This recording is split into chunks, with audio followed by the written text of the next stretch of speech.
Kisah cinta Hades dan Persefone.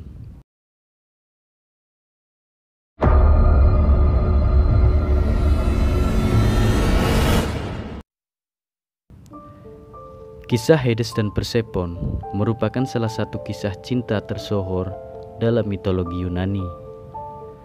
Betapa tidak, Hades yang merupakan dewa kematian atau penguasa dunia bawah yang terkenal kejam dan mempunyai sifat yang dingin, bisa kesemsem sama seorang gadis cantik jelita bernama Persefone. Ini dia kisah selengkapnya. Setelah perang besar dengan para titan berakhir, Zeus membagi wilayah kekuasaan dengan kedua saudara laki-lakinya. Ia menjadi penguasa langit, Poseidon menjadi penguasa lautan, dan Hades kebagian untuk menjadi penguasa dunia bawah. Sebagai penjaga dunia bawah atau dunia orang mati, Hades dikenal jarang meninggalkan underworld atau wilayah kekuasaannya. Suatu hari, ia pergi meninggalkan dunia bawah dan tidak disengaja bertemu dengan seorang gadis yang sangat cantik. Gadis itu bernama Persefone. Ia merupakan anak Demeter dan Zeus. Hades pun langsung jatuh cinta dengan Persefone. Cinta pada pandangan pertama. Hades kemudian mendatangi Zeus dan mengutarakan niatnya untuk menikahi Persefone putrinya. Zeus yang sebelumnya telah menjanjikan Hades untuk menikahi salah satu putrinya pun menerima permintaan Hades.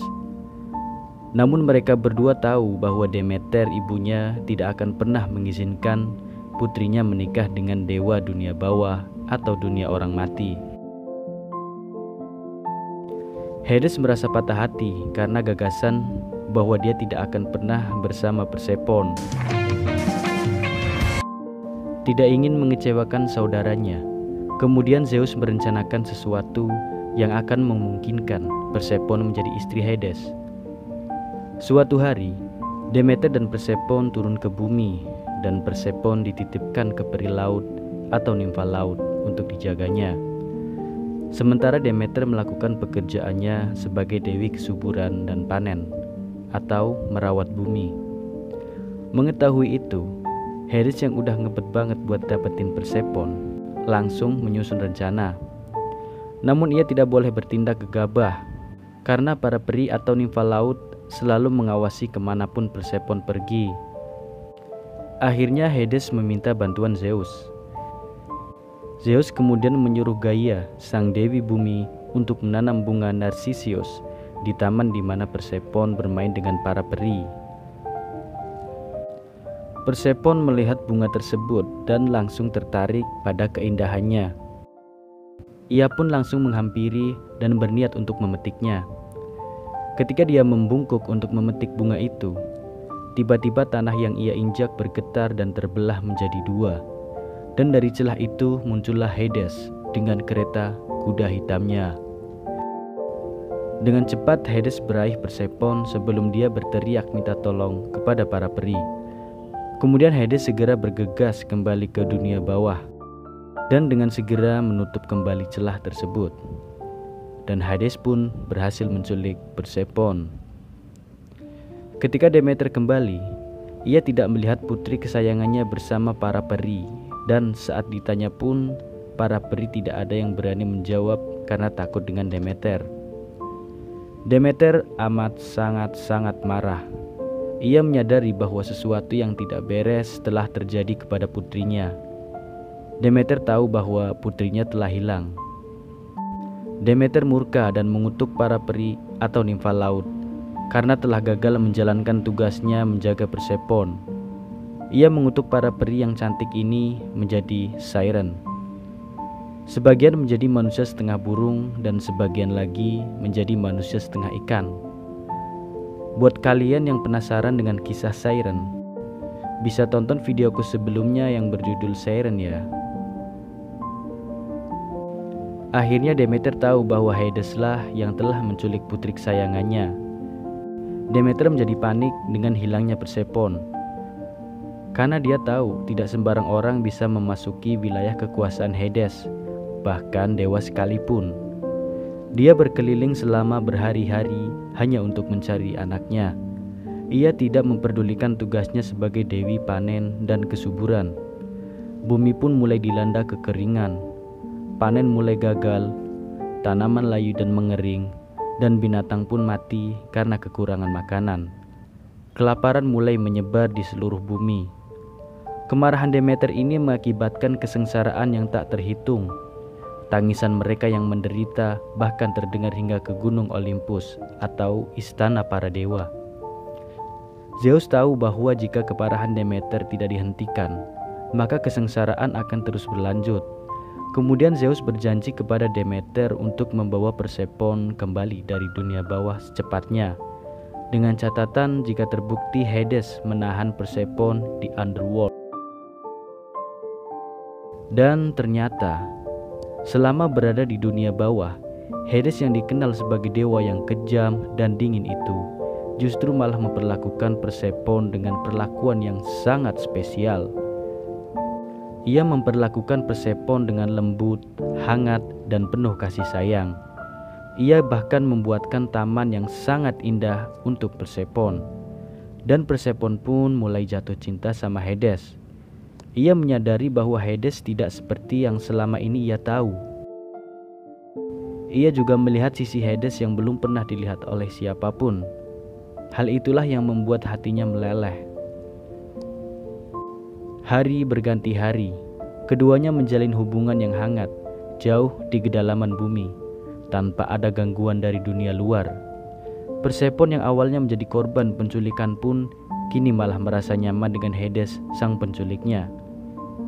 Kisah cinta yang melibatkan dua makhluk yang berseberangan itu telah menjadi kiblat dari novel-novel romantis di seluruh dunia hingga sampai saat ini.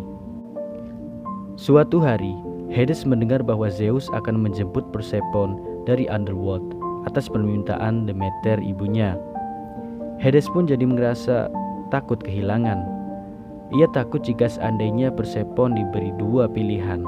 Persephone lebih memilih tinggal bersama ibunya ketimbang harus tinggal bersama dirinya. Kemudian Hades memberikan hadiah terakhir untuk Persephone berupa buah delima.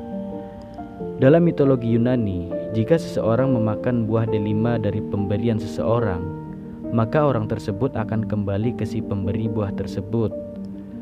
Persephone tidak bisa berbuat apa-apa karena Zeus sendiri yang turun tangan untuk menjemputnya. Secara Zeus merupakan pemimpin para dewa sekaligus ayahnya.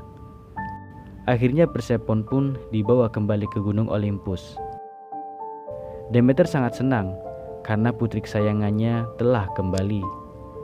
Namun ketika ditanya apakah Persephone ingin tinggal di Olympus atau di dunia bawah, Persephone lebih memilih untuk tinggal di dunia bawah bersama dengan kekasihnya Hades. Ia berpendapat bahwa Hades tidak seperti dewa-dewa yang lain yang suka berselingkuh. Hades sangat setia dengan Persephone dan ia memperlakukannya dengan sangat spesial. Hal tersebutlah yang membuat ia lebih memilih hidup di dunia bawah. Pernyataan ini sontak membuat Demeter marah besar. Ia merasa Persephone telah ditipu oleh Hades.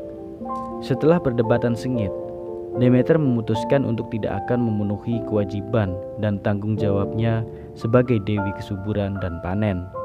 Jika Persephone tidak mau tinggal di Olympus, ia tidak akan lagi membuat bumi kembali subur.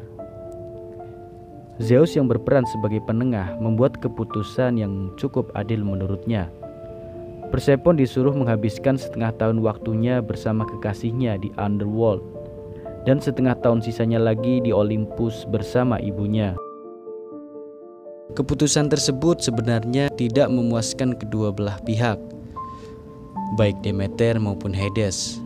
Namun pada akhirnya keduanya terpaksa menerima keputusan tersebut. Persephone menjadi ratu dunia bawah, mendampingi kekasihnya Hades. Namun ia hanya boleh bersama Hades selama setengah tahun.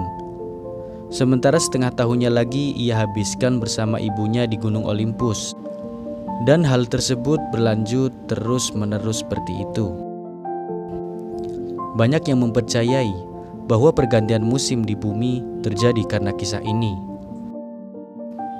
Dalam 6 bulan ketika Persephone di Underworld bersama dengan Hades, Demeter mengabaikan tugasnya sebagai dewi panen dan kesuburan. Saat itulah tanaman menjadi sulit untuk tumbuh. Ini adalah musim gugur dan musim dingin.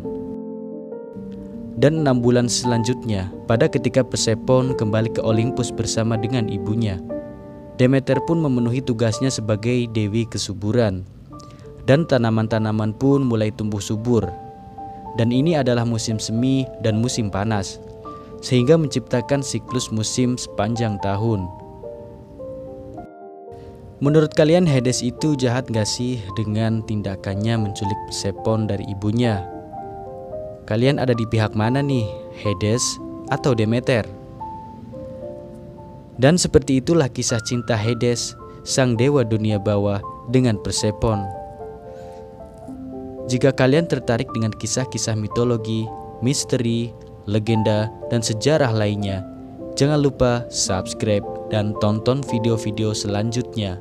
Terima kasih.